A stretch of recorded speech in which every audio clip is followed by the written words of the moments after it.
Hey there folks, welcome to Spectrum Pulse. We talk about music, movies, art, and culture. And today we're going to be talking about the new album from Sharon Van Etten, titled Are We There? Now, I've gone on the record before stating that the nebulously defined subgenre of white guy with acoustic guitar tends to turn me off. It's not that there isn't some serious talent in that category, but like with all minimalist setups, if every single element is not on point, it's all the more noticeable and glaring for me. I admit it's a personal bias. It's a genre as old as music itself, and I can definitely respect the instrumental talent that can be brought to the table. But it's not always what you get with your typical middle-of-the-road adult alternative acts that play in this vein. So, okay, what about white girls with acoustic guitars? Does it bug me as much? Well, as much as the parallel exists, and as much as there's definitely some music in that particular subgenre that definitely turns me off, I'll admit that I've been lucky enough to find more singer-songwriters in this vein that I like and don't exasperate me as much as their male counterparts. I haven't found the female equivalent of John Mayer or Jack Johnson, for instance. Now, granted, that doesn't mean that I don't have my issues here. They can still succumb to the very same lazy songwriting cliches and tactics as anyone, and they can bore me just as badly, so the problems still exist. Now, fortunately,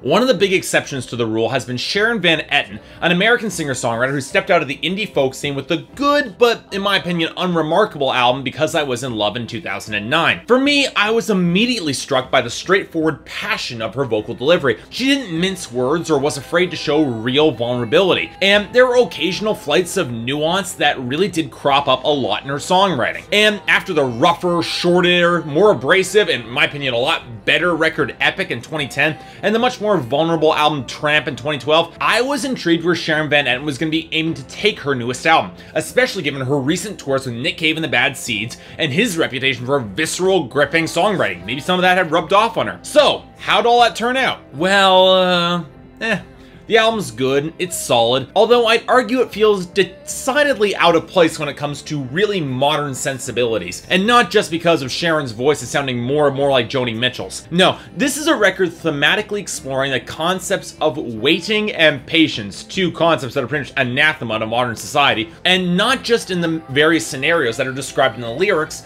but in the compositions of the tracks as well. Thus, we have an album that feels very languid and long, but done so in order to intensify specific emotions associated with said songs. And with few exceptions, it pretty much works, leading to a solid record that I don't quite love, but that I do like and I will happily recommend. So okay, let's get the obvious positives out of the way first, and it starts with Sharon Van Etten herself. As I've said before, she's a gorgeous singer, and she has phenomenal vocal ability, both in measured, organic control and the ability to deliver a ton of emotion without sinking into overheated melodrama. You can buy the real passion in her voice, and that lends her dramatic pieces a ton of real emotional power. What impressed me the most on this record was her emotional range. While she had proven pretty damn effective in some sardonic kiss-offs and showing some real vulnerability, here she's required to show some real simmering anger and damage, and she owns it impressively. I was really wowed here. And you know what? Of course the songwriting's good too.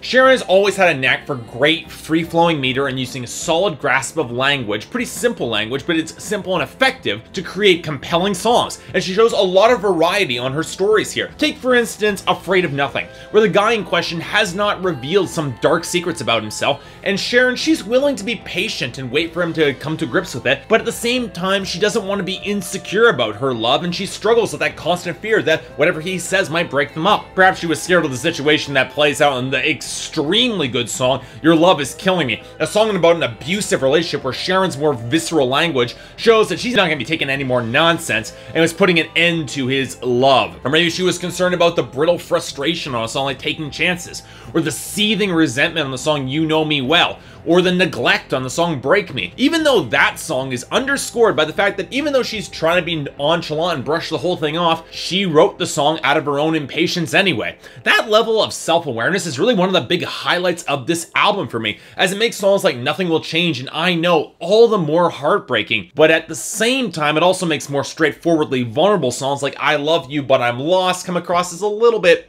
awkward. It makes the final track, Every Time the Sun Comes Up, that seems to endorse taking the long view, a little bit harder to buy, because Sharon's patience throughout the course of this album really comes across as something of a mixed blessing. But you know what? Then again, That might have been part of her point with the final line on that track. Every time the sun comes up, I see double. She sees both possibilities in taking your time and waiting things out, a point that seems to focus more on the little decisions that matter more than just the big grander gestures. And you know what?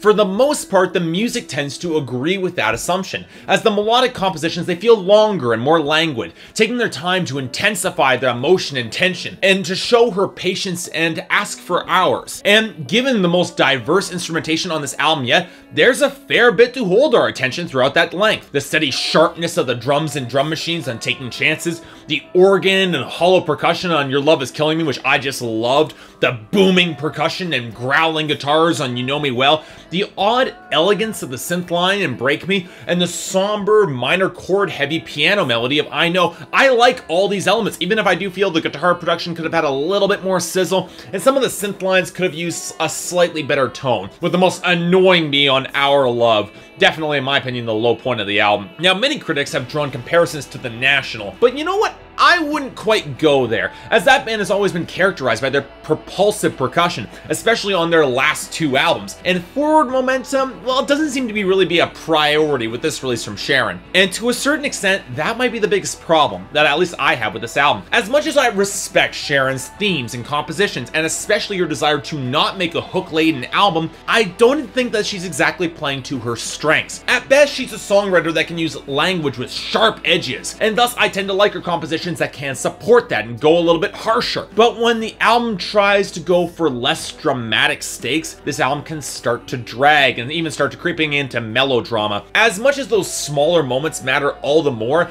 Sharon is the sort of songwriter and composer who can make those small moments sound big and important and matter in a very immediate sense, and they can drive the entire drama of the album. And when she starts going into the opposite direction and de-emphasizing them in her melodic compositions, it's a really jarring fit for her voice, and in the worst case scenario, it's a lot less interesting. Well, at least for me. But you know what? In the end, this album is solid enough for the themes that it's exploring, and it's frequently beautiful, definitely worth your time. But at the same time, I'm not sure I can see it having a lot of lasting impact for me, and not an album I would have the time to revisit more. That said, I can recognize good songwriting and composition when I hear it, so this album is definitely getting a 7 out of 10 and a recommendation from me. As I've said, I'm not always the biggest fan of the white girl with acoustic guitar subgenre, but you know what, if you're looking for an act that I would place up near the top of that format, Sharon Van Etten, she's definitely one to take a look at. And while I don't quite think Are We There is as good as Epic, this album is definitely worth your time, so go check it out. So yeah, thanks a lot for watching. If you'd like to like and subscribe, I'd be more than grateful. My schedule's getting pretty crammed right now, but even if you guys want to suggest albums, I'd be more than happy to take a listen. And if there's anything I might be able to do to improve my presentation, I'm all ears. So until then, I'm Mark, you're watching Spectrum Pulse, and I'll see you next time.